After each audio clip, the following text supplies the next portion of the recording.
દાખલા નંબર 3, એક વર્તુળ દોરો. તેના કોઈ પણ બે વ્યાસ દોરવાના છે. બંને વ્યાસના અંત્ય બિંદુને જોડવાના છે. તમને કઈ આકૃતિ મળશે? જો બંને વ્યાસ લંબ હોય તો કઈ આકૃતિ મળશે તે જવાબની ચકાસણી કરવાની છે. આપણે એક વર્તુળ દોરીએ, એના માટે આપણે પરિકરની જરૂર પડશે. જો આમાં કોઈ માપની જરૂર નથી. કોઈ પણ આપણે વર્તુળ દોરશું, પહેલાં એક આપણે એનું કેન્દ્ર લઈએ અને આપણે કોઈ પણ માપનું એક વર્તુળ દોરીએ. વર્તુળ તમે હવે શીખી ગયા છો કઈ રીતે દોરવાનું છે. તો આ રીતે બરાબર ફરતું આપણે પેન્સિલને ફેરવી આ રીતે વર્તુળ દોરવાના છે. હવે આપણે એમાં કોઈ પણ બે વ્યાસ દોરવાના છે.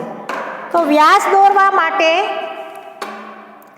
જો વ્યાસ એટલે કેન્દ્રમાંથી પસાર થતી હોય એવી જીવા, એટલે કોઈ પણ આપણે આ રીતે વ્યાસ આપણે દોરીએ.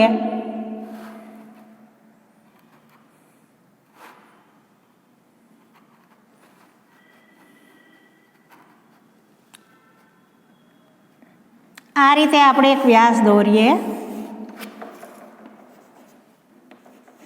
આ છે AC અને બીજો વ્યાસ કેન્દ્રમાંથી પસાર થતો હોય એવો દોરીએ.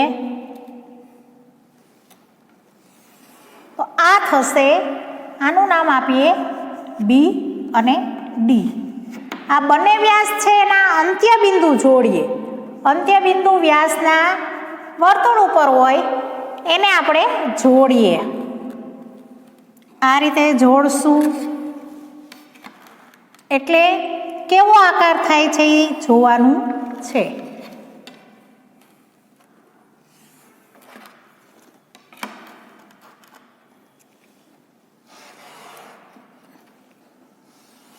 આ રીતે અંત્ય બિંદુ જોડશો તો કેવો આકાર થયો છે? લંબચોરસ. બરાબર. બંને વ્યાસના અંત્ય બિંદુને જોડો, તમને કઈ આકૃતિ મળશે? હવે જો આપણે એના લખીએ, પહેલી આકૃતિ માટે આકૃતિ, આનું નામ આપીએ 1.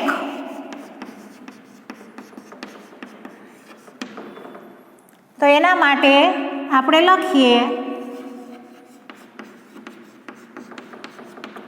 1 માટે કોઈ પણ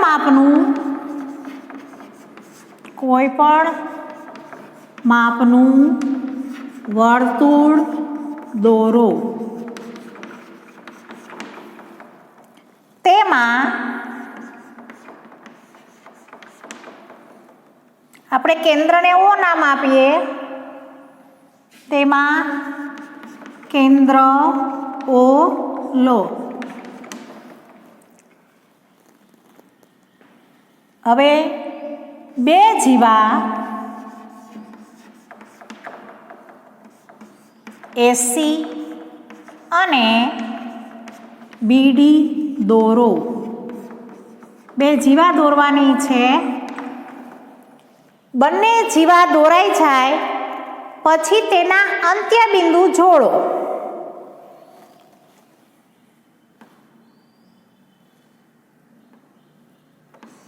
બંને વ્યાસના અંત્ય બિંદુ જોડતા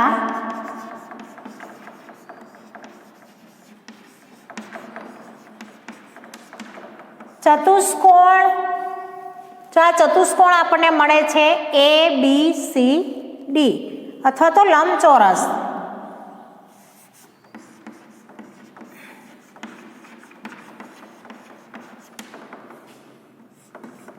ABCD મળશે.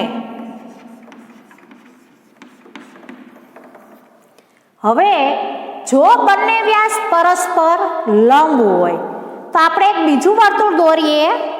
તેની જ બાજુમાં આપણે એક બીજું વર્તુળ દોરીએ. તો એમાં પણ એક કેન્દ્ર લઈએ કેન્દ્ર લ્યો. પછી કેન્દ્ર ઉપર જો કોઈ પણ માપનું આપણે દોરી શકીએ વર્તુળ. આમાં માપ તમને કીધું નથી, અંદાજે 2.5 કે 3 જેવડું દોરવાનું. તમારી નોટમાં બરાબર સમાઈ જાય એવડું, બહુ નાનું પણ નહીં અને બહુ મોટું પણ નહીં, એવું આ એક મેં વર્તુળ દોર્યું છે. હવે એના બંને વ્યાસ લંબ દોરવાના છે. તો લંબ વ્યાસ દોરવા માટે 2 રીતે દોરી શકાય. એક તો અહીંયા આપણે કોણ માપકની મદદથી લંબ દોરી શકાય. પહેલા આપણે અહીંયા દોરીએ.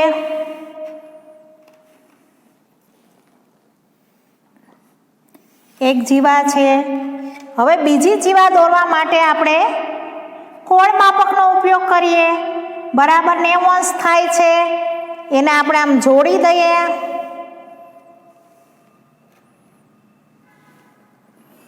એટલે આપણને 2 લંબ રેખા મળશે. હવે આપણે આને નામ આપીએ AC અને આ જે વ્યાસ છે એને નામ આપીએ AD. હવે આ બધા જ 2 વ્યાસ છે એના અંત્ય બિંદુને આપણે જોડવાના છે. તો આને જોડતા કઈ આકૃતિ થાય છે આપણે જોવાનું છે. આ એક જોડો. આ રીતે સ્કેલ વડે આકૃતિ હંમેશા પેન્સિલથી જ દોરવી. તમે નોટમાં જ્યારે લખો ત્યારે આકૃતિ પેન્સિલથી, સ્કેલનો ઉપયોગ કરવાનો, પરિકરનો ઉપયોગ કરવાનો. આ રીતે તમે બિંદુ જોડશો તો તમે જોશો કઈ આકૃતિ મળી? ચોરસ. ચોરસ આકૃતિ મળે. હવે આને આપણે આકૃતિ 2 નામ આપીએ. આકૃતિ 2. તો હવે આપણે આકૃતિ 2 ના આપણે લખીએ.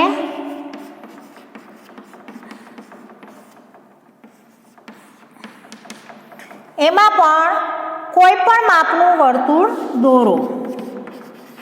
કોઈ પણ માપનું વર્તુળ દોરો. તેમાં એક વ્યાસ AC દોરો. કોણ માપકથી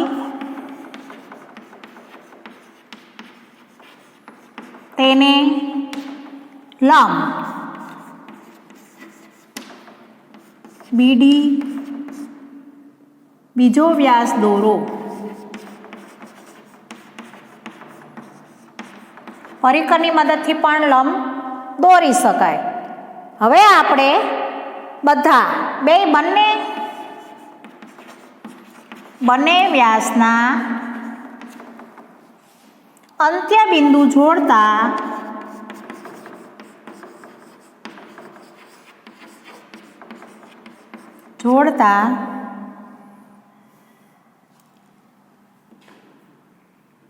જણાય છે કે AB બરાબર BC બરાબર CD. આપણે અહીં ફરીથી લખીએ છીએ.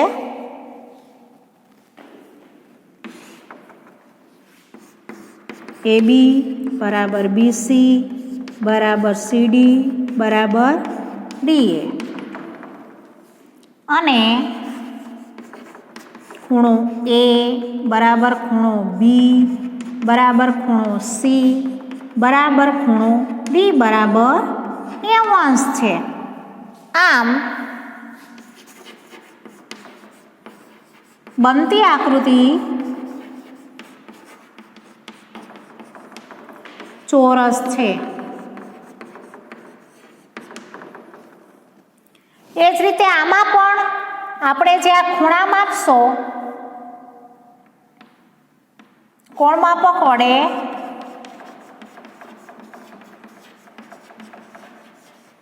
ખૂણા માપતા ખૂણો A, ખૂણો B, ખૂણો C, ખૂણો D થશે. એટલે કે ચારે ખૂણા છે 90 અંશના થશે અને સામસામેની બાજુ છે AC બરાબર AB તથા AD બરાબર BC છે. તેથી આકૃતિ લંબચોરસ થશે.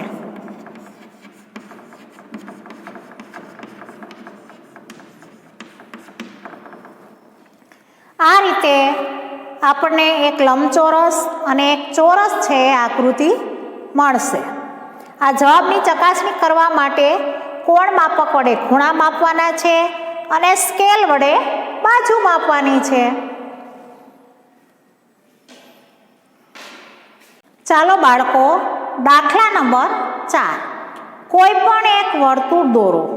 તેના 3 બિંદુઓ ABC ને એવી રીતે દર્શાવો કે એ વર્તુળ ઉપર હોય, B અંદરના ભાગમાં હોય અને C છે બહારના ભાગમાં હોય. તો પહેલાં આપણે એક ગમે તેટલી ત્રિજ્યાવાળું વર્તુળ દોરવાનું છે. અંદાજે 2.5 થી 3 સેન્ટીમીટર સુધીનું વર્તુળ દોરવાનું છે. એમાં આપણે કેન્દ્ર નક્કી કરવાનું છે. કેન્દ્રને આપણે O નામ આપીએ.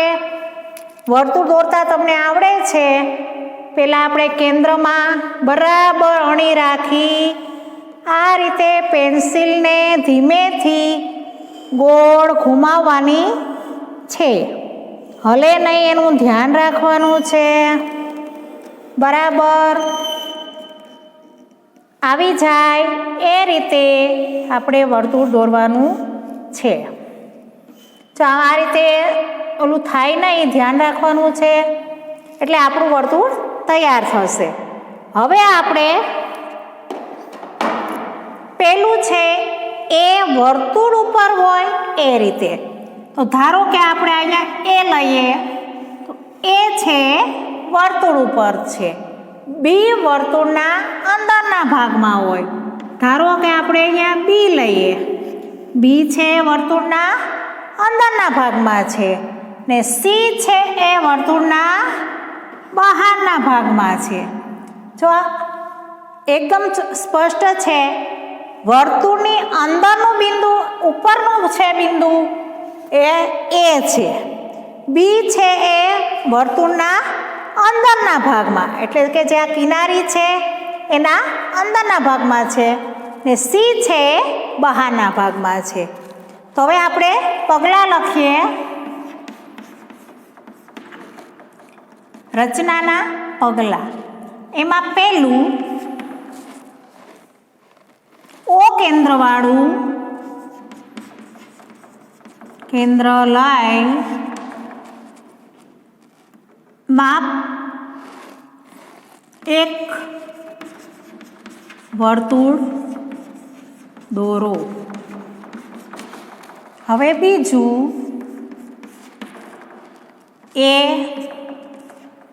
એ બિંદુ એવી રીતે લો જે વર્તુળ ઉપર હોય. એ જ રીતે B બિંદુ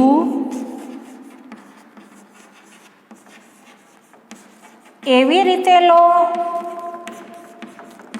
જેથી તે વર્તુળના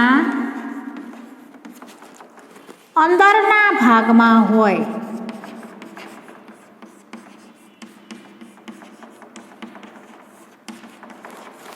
એ જ રીતે C બિંદુ એવી રીતે લો કે જેથી તે વર્તુળના બહારના ભાગમાં હોય.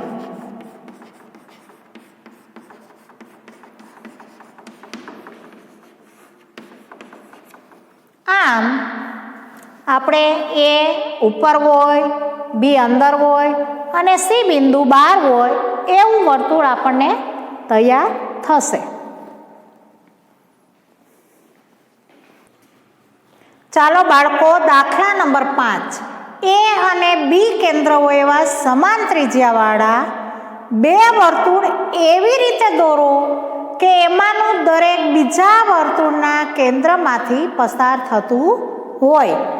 તે બંનેના છેદબિંદુને આપણે સી અને ડી લેવાના છે અને ચકાસવાનું છે કે એ બીને તમે જોડશો તો સીડી છે એ એકબીજાને કાટખૂણો બનાવે છે, આપણે જોવાનું છે. તો આપણે સમાન ત્રિજ્યાવાળા બે વર્તુળ દોરીએ. વર્તુળ આપણે બંને તમે ગમે એટલી ત્રિજ્યા લ્યો પણ બંને સરખા ત્રિજ્યાવાળા વર્તુળ દોરવાના છે. તો આપણે એ બિંદુ લઈએ અને એક વર્તુળ દોરીએ.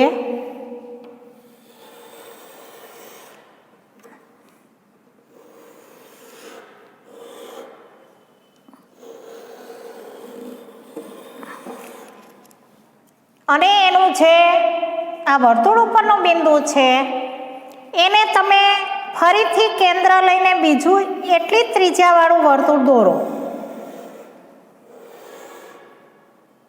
વર્તુળ ઉપરનું બિંદુને કેન્દ્ર લઈ એટલી જ ત્રિજ્યા વડે બીજું વર્તુળ દોરવાનું છે.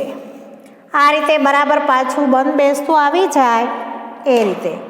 પહેલાં આપણે અહીંયા એક કેન્દ્ર લીધું એ અને વર્તુળ આપણે દોર્યું. પછી વર્તુળ ઉપરનું આ વર્તુળ ઉપરનું બિંદુ લઈ એના ઉપર ફરીથી તમે એક બીજું વર્તુળ દોરશો એટલે એકાબીજા આનું કેન્દ્ર છે આ વર્તુળ ઉપર છે, આનું વર્તુળ ઉપરનું બિંદુ આ વર્તુળનું કેન્દ્ર થશે. એટલે જે આપણને કીધું છે એ પ્રમાણે આપણે વર્તુળ દોર્યું. હવે આના જો છેદબિંદુ પણ છે તો એને આપણે સી અને ડી નામ આપીએ. તો એને આપણે હવે જોડવાના છે. એબીને જોડો અને બીસીને જોડો. આ રીતે બીસીને જોડો. પછી આપણી પાસે કોણ માપક વડે આપણે આ ખૂણો માપવાનો છે. તમારી જાતે આ ખૂણો માપવાનો છે. તમારી પાસે કોણ માપક છે, અર્ધ ગોળાકાર છે ને, એને આપણે અહીંયા મૂકશો તો તમને અહીંયા ઉપર છે આ રીતે અહીંયા 90 અંશ થશે. એટલે કે આ ખૂણો છે 90 અંશનો થશે. આપણને કોણ માપકથી માપતા આપણને ખબર પડશે કે આ છે એ એકબીજાને કાટખૂણો બનાવે છે. તો આપણે લખીએ, પહેલાં લખીએ રચનાના પગલાં. એમાં પહેલાં એ ત્રિજ્યાવાળું એક કેન્દ્રવાળું એક વર્તુળ દોરો. જો આમાં ગમે એવું વર્તુળ દોરવાનું છે પણ તમારે તમારી બુકને ધ્યાનમાં લઈ 2.5 કે 3 સેન્ટીમીટર એટલે કે 2.5 થી 3 સેન્ટીમીટરનું દોરવાનું છે. તો વર્તુળ દોરશો. હવે બીજું, વર્તુળ ઉપર બિંદુ બી લો. હવે ત્રીજું, તેટલી જ ત્રિજ્યા વડે પહેલાં જેટલી આપણે ત્રિજ્યા લીધી હતી એવડું જ પરિકર પહોળું કરી તેટલી ત્રિજ્યા વડે બીને કેન્દ્ર લઈ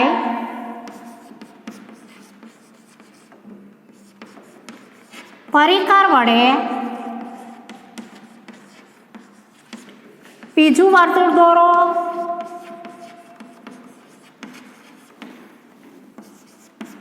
દોરો.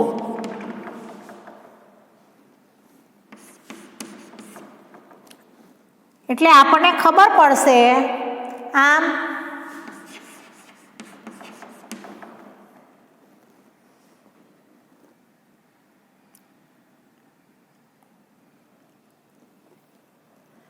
એક કેન્દ્રવાળું વર્તુળ,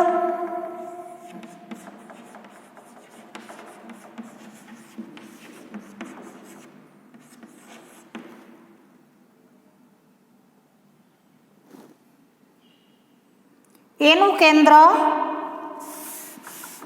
કેન્દ્ર બી વર્તુળ ઉપર આવશે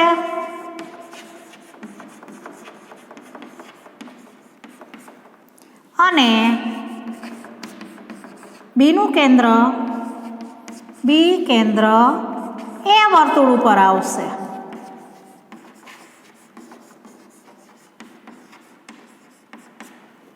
હવે આપણે AB જોડો.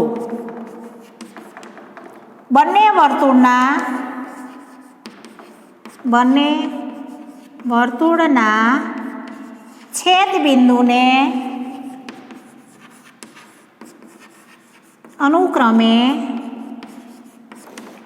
C અને D કહો.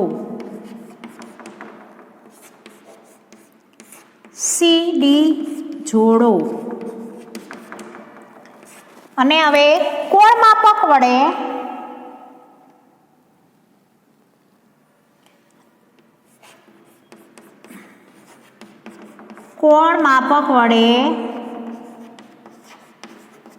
ખૂણો COB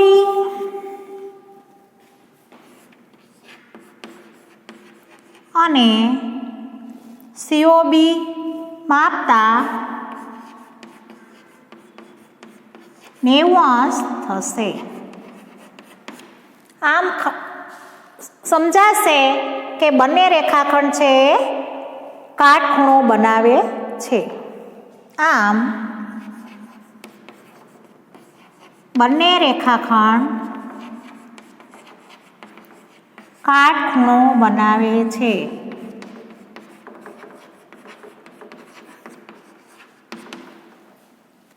જો આમાં તમે નામ ગમે તે આપી શકો, એવું જરૂરી નથી કે હું નામ આપું. અહીંયા કેન્દ્ર ઓ કહું છું તો એ આ જે બંને છેદે છે ને ઓ કહેવું એવું જરૂરી નથી. તમે તમારી રીતે નામ આપી શકો, પણ જો રકમમાં અહીંયા આપણે એ ને બી આપેલા છે એટલે આપણે ફરજિયાત એ ને બી આપવાના છે. પણ જો ન કીધું હોય તો તમે ગમે તે નામ આપી શકો. આમાં સી અને ડી પણ આપણને આપેલા જ છે એટલે સી અને ડી જ નામ આપવા પડે. અને બંને રેખાખંડ જ્યાં છેદે છે ત્યાં ઓ આપણે બિંદુ કહી શકીએ. આ રીતે તમે આ ખૂણો માપશો તો 90° થશે. કોણ માપક વડે માપશો એટલે 90° થશે. એટલે આપણને ખબર પડે કે આ બંને રેખાખંડ છે કાટખૂણે છેદે છે.